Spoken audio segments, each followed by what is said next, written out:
اب آیا تیسرا گروہ، وَمِنَ النَّاسِ، اور لوگوں میں کچھ ایسے بھی ہیں، مَن يَقُولُ آمَنَّا بِاللَّهِ وَبِالْيَوْمِ الْآخِرِ وَمَا هُم بِمُؤْمِنِينَ، جو کہتے تو یہ ہے کہ ہم ایمان رکھتے ہیں اللہ پر بھی اور یوم آخر پر بھی، مگر وہ حقیقت میں مومن نہیں ہے۔ یہاں ایک بات سمجھ لیجئے، اکثر اور بیشتر مفسرین نے اس تیسری کیٹیگری کے بارے میں یہی رائے قائم کی ہے کہ یہ منافقین مذکور ہیں یہاں، اگرچہ لفظ منافق یا لفظ نفاق نہیں آیا یہاں، لیکن مولانا امیر احسن اصلاحی صاحب نے ایک رائے ظاہر کی ہے جو بڑی قیمتی ہے، وہ یہ کہ یہاں ایک کردار کا نقشہ کھینچ دیا گیا ہے، غور کرنے والے غور کر لیں، دیکھ لیں، جس پر بھی وہ چسپاں ہو جائے۔ اور بالفعل جب یہ آیات نازل ہو رہی تھی تو دو طبقات پر یہ کردار نگاری جو ہے، یہ جو شخصیت کا ہیولہ کھینچا جا رہا ہے، وہ دو کے اوپر راس آ رہا تھا۔ ایک علماء یہود، وہ بھی کہتے تھے کہ ٹھیک ہے، محمد جو کہہ رہے ہیں ہم بھی اللہ کو مانتے ہیں، آخرت کو بھی مانتے ہیں، اسی لیے یہاں رسالت کا ذکر نہیں ہے۔ بھئی ہم محمد ہی کو نہیں مانتے نا صلی اللہ علیہ وسلم، باقی اگر 1.25 نبی آئے ہیں تو باقی 1.25 کو تو ہم مانتے ہیں، ایک محمد کو نہیں مانا، ایک عیسیٰ کو نہیں مانا، بس تو ہمیں بھی مانا جانا چاہیے کہ ہم بھی مسلمان ہیں۔ ایک یہ ان کی رائے ہے، اور واقعہ یہ ہے کہ یہاں اس طریقے کا تذکرہ ہو رہا ہے کہ جس سے ان کا کردار بھی جھلک رہا ہے، روح سخن ان کی طرف جا رہا ہے۔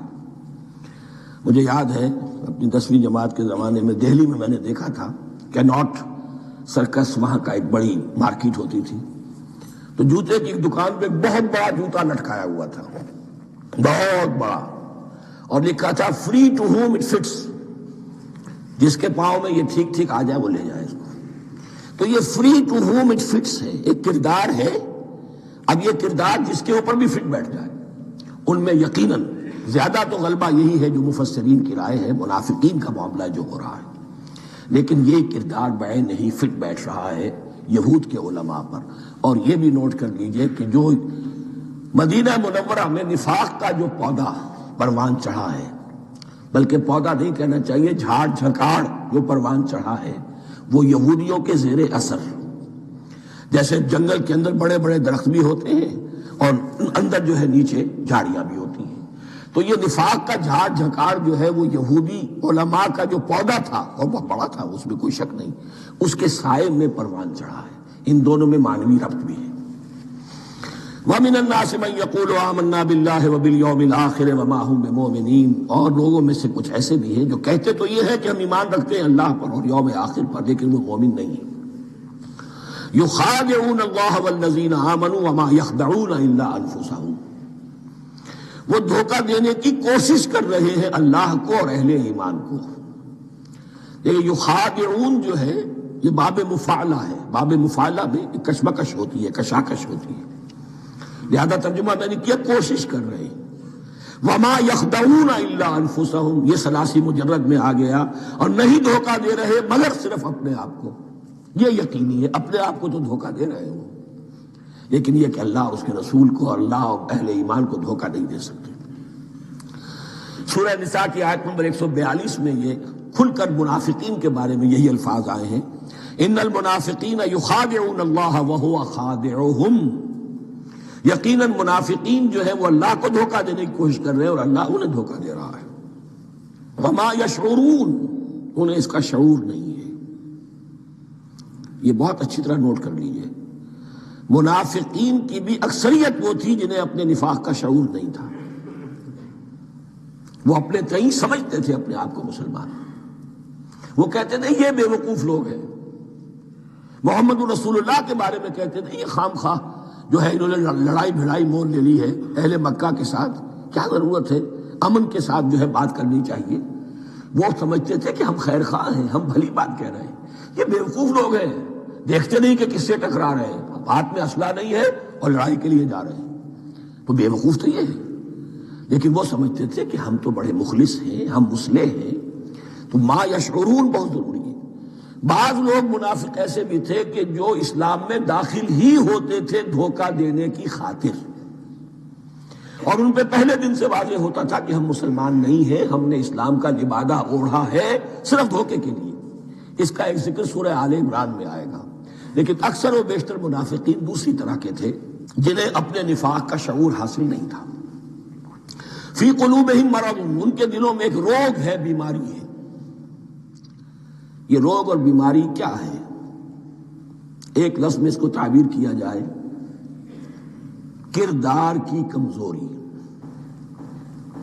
Weakness of character. ایک شخص وہ ہوتا ہے کہ جو سمجھتا ہے یہ حق ہے، ہر سے بعد آباد، اب جو ہو سو ہو. ایک حق کو حق پہچان کر رد کر دیتا ہے، وہ کافر ہو گیا. ایک حق کو حق پہچان کر آیا تو صحیح، لیکن ویکنس آف کیریکٹر کی وجہ سے قوت ارادی کمزور ہے. آخرت بھی چاہتے ہیں، دنیا کو بھی ہاتھ سے دینے کو تیار نہیں. یہاں کا بھی کوئی نقصان نہ ہو اور آخرت کا بھی سارا بھلا ہمیں مل جائے. یہ وہ لوگ ہیں در حقیقت کہ اس کو کہا روگ. فی قلوبہم مرض فزادہم اللہ مرضا، تو اللہ نے ان کے مرض میں اضافہ کر دیا. یہ اللہ کی سنت ہے. آپ حق پر چلنا چاہیں، حق کا راستہ آپ کے لیے آسان کر دے گا. آپ برائی کی طرف جانا چاہیں، بڑی سے بڑی برائی آپ کے لیے ہلکی ہوتی چلی جائے گی. کوئی خاص بات ہی نہیں، چلو یہ بھی کر گزرو، جب یہ کر لیا تو یہ بھی کر گزرو.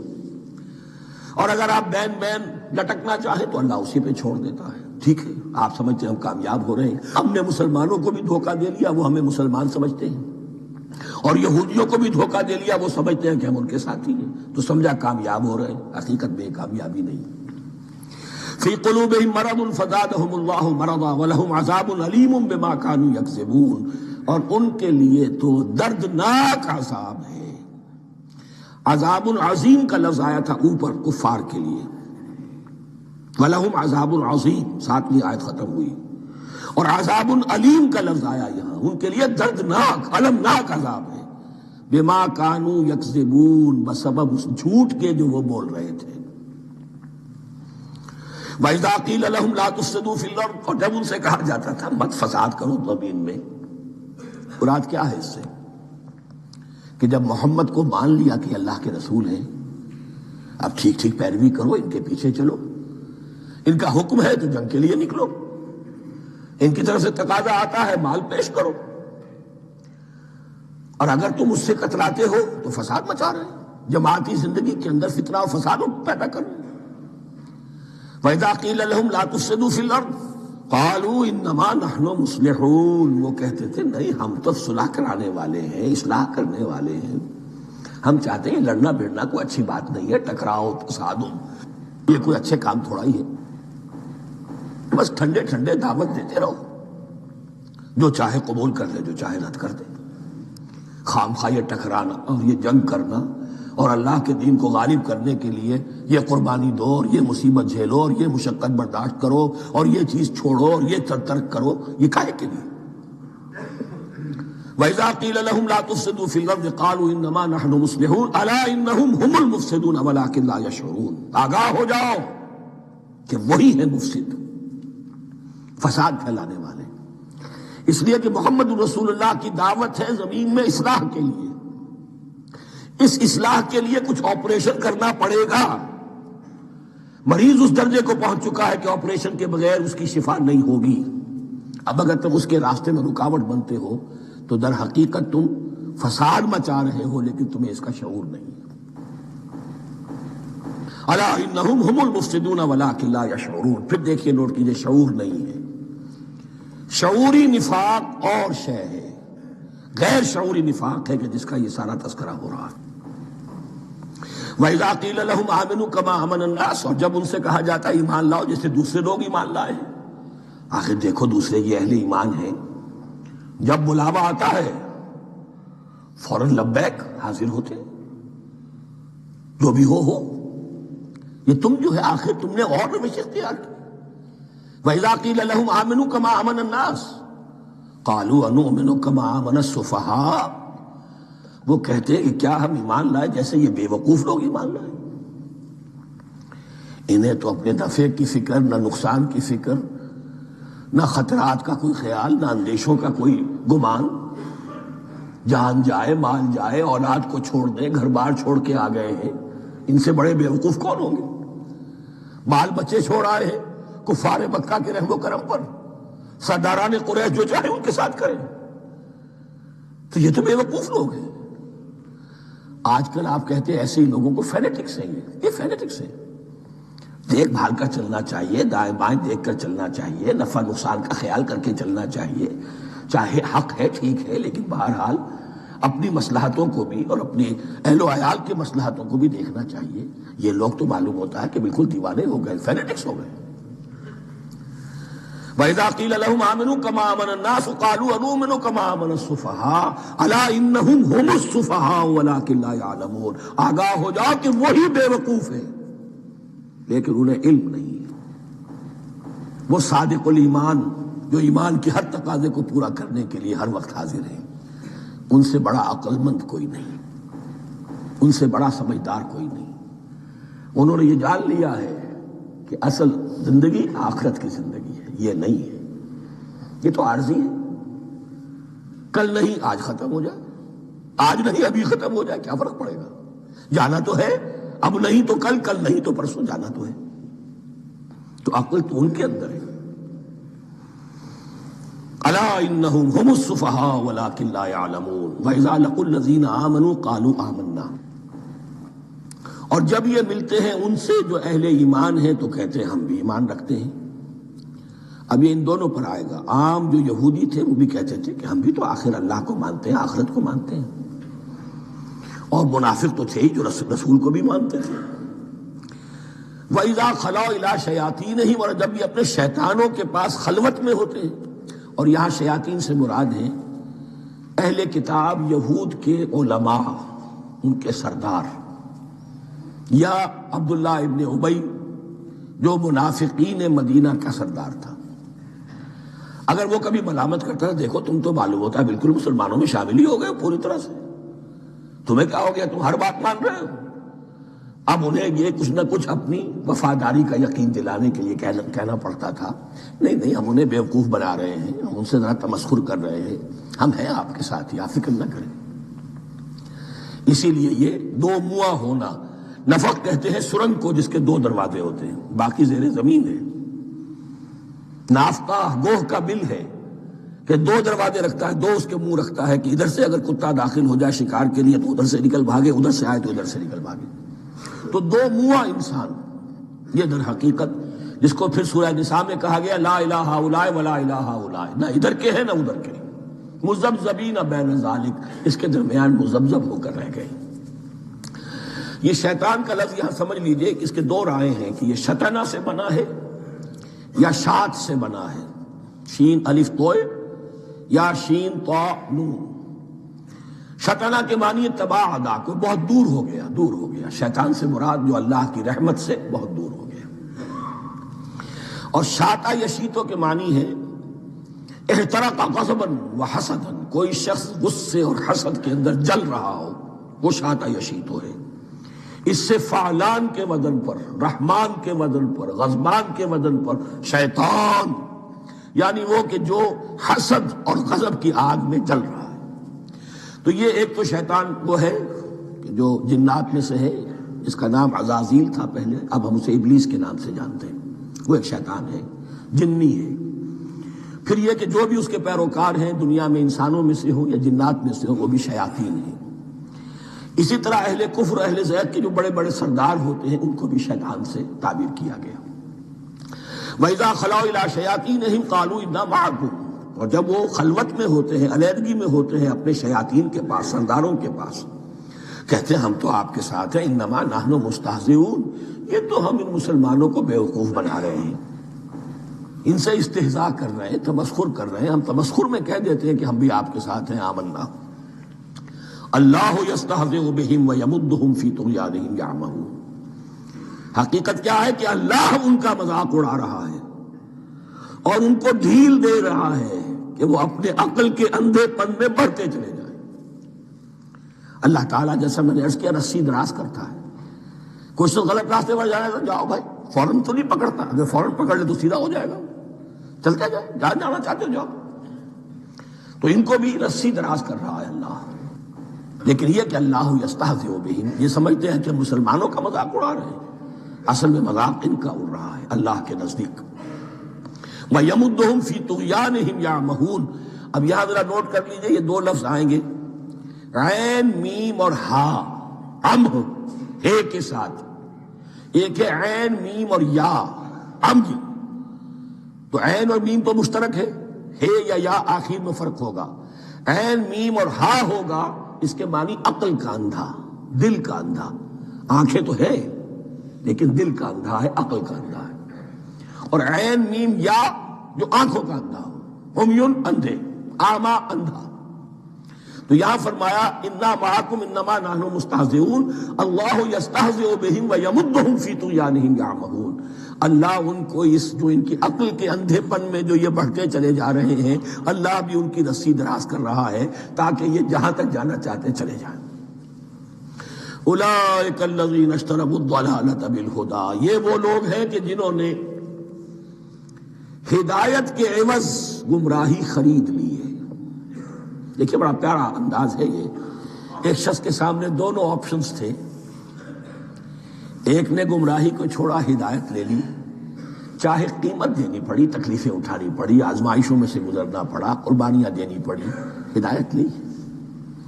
اور ایک شخص نے ہدایت دے کر گمراہی لے لی ہے. آسانی تو ہو گئی، فوری تکلیف سے تو بچ گئے، لا الہ الا اللہ ولا الہ الا اللہ، دونوں طرف سے اپنے آپ کو بچا لیا.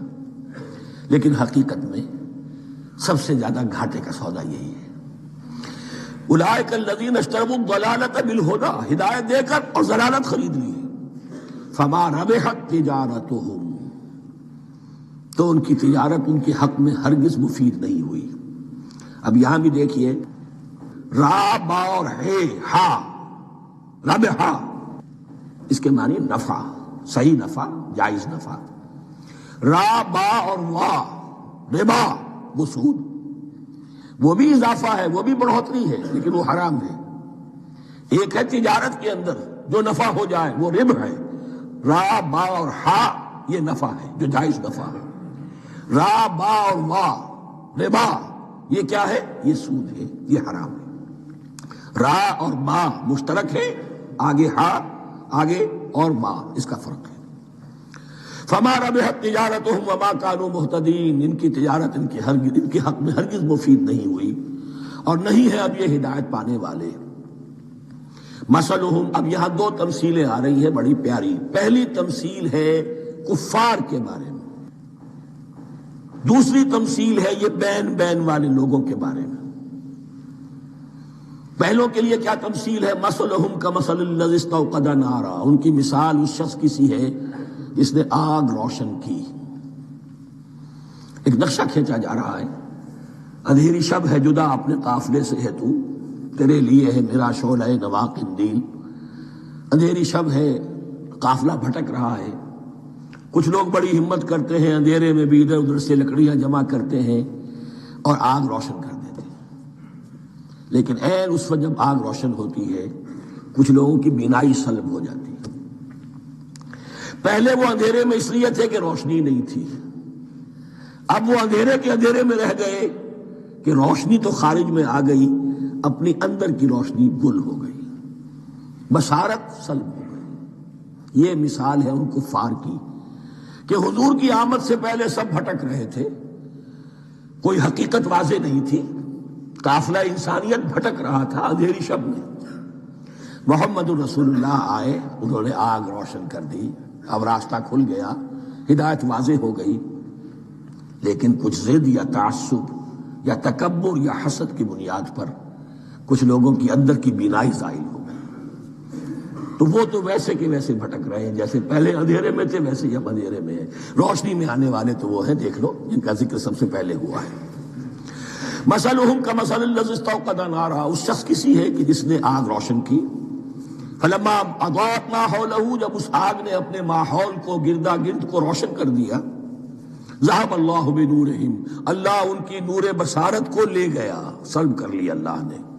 وترکہم فی ظلمات لا یبصرون، اور چھوڑ دیا انہیں ان اندھیروں کے اندر کہ وہ کچھ نہیں دیکھتے. صم بکم عمی فہم لا یرجعون، اسم کہتے ہیں بہرے کو، سم جمع ہے اس کی، سم. اب کمو کہتے ہیں گونگے کو، بکمن اس کی جمع ہے، آما کہتے ہیں اندھے کو، عمیٌ اس کی جمع ہے، یہ بہرے ہیں، گونگے ہیں، اندھے ہیں، فہم لا یرجعون، اب یہ لوٹنے والے نہیں۔ یہ کون ہے؟ ابو جہل ہے، ابو لہب ہے، ولید بن مغیرہ ہے، عقبہ ابن ابی معیط ہے، یہ سب کے سب ابھی زندہ ہیں جب یہ آیات نازل ہو رہی ہیں۔ ابھی تو غزوہ بدر ہوگا سن 2 ہجری میں، اور اس میں یہ سب جو ہیں واصل جہنم ہوں گے، ابھی تک تو ہے نا۔ یہ لوگ ہو گئے اس کی مثال، وَمَثَلُهُمْ كَمَثَلِ الَّذِي اسْتَوْقَدَ نَارًا فَلَمَّا أَضَاءَتْ مَا حَوْلَهُ ذَهَبَ اللَّهُ بِنُورِهِمْ وَتَرَكَهُمْ فِي ظُلُمَاتٍ لَا يُبْصِرُونَ صُمٌّ بُكْمٌ عُمْيٌ فَهُمْ لَا يَرْجِعُونَ۔ اب دوسری مثال، أَوْ كَصَيِّبٍ مِّنَ السَّمَاءِ، یا بڑی زور کی بارش برس رہی ہے آسمان سے، فِيهِ ظُلُمَاتٌ، اس میں اندھیرے بھی ہیں، وَرَعْدٌ، اور گرج ہے، وَبَرْقٌ، اور بجلی چمک رہی ہے، یجعلون اصابعهم فی اذانهم من الصواعق حذر الموت، کچھ لوگ ہیں کہ جو اپنی انگلیاں اپنے کانوں کے اندر ٹھوسے ہوئے ہیں کہ وہ جو کڑک ہے اس سے ان کی جانیں نہ نکل جائیں، موت نہ آ جائے۔ کڑکا ایسا ہے کہ اس کڑکے سے بچنے کے لیے اپنی انگلیاں اپنی کانوں میں ٹھوس رکھی ہیں، حذر الموت، موت کے خوف سے۔ واللہ محیط بالکافرین، اللہ ایسے کافروں کا احاطہ کیے ہوئے ہے، بچ کر کہاں جائیں گے۔ یکاد البرق یخطف ابصارهم، قریب ہے کہ بجلی ان کی نگاہوں کو لے جائے، ان کی بینائی کو سلب کر لے۔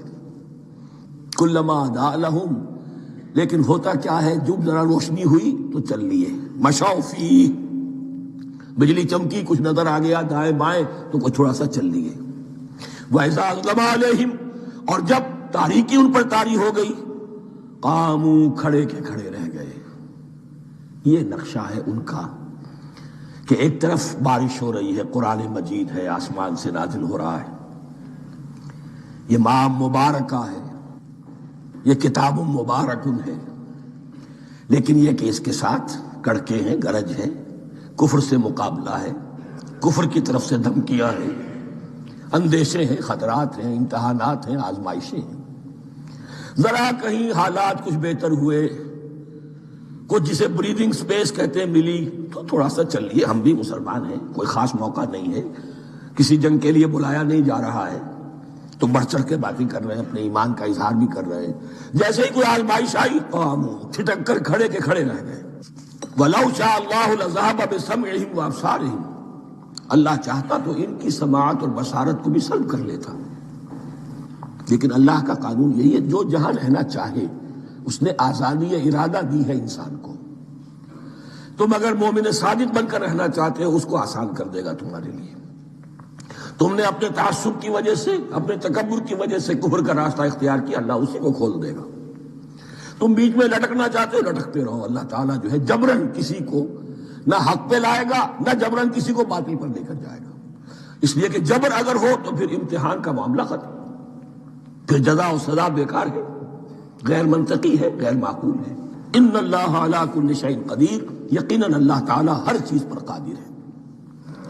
یہ 2 رکوع اس اعتبار سے کہ انسانی شخصیتوں کا سمجھنا، اور جیسا کہ میں نے عرض کیا، تعویل عام ذہن میں رکھیے، جب بھی کبھی کوئی دعوت حق اٹھے گی، اگر وہ واقعتاً کل کے کل حق کی دعوت ہے اور اس میں انقلابی رنگ ہے کہ باطل سے پنجہ آزمائی کرنی ہے، باطل کو نیچا دکھانا ہے، حق کا غلبہ کرنا ہے، تو یہ 3 قسم کے افراد لازماً ہمیشہ وجود میں آ جائیں گے۔ کو پہچاننا، ان کے کردار کی جو اصل جو اس کے پیچھے پس منظر ہے اس کو جاننا بہت ضروری ہے۔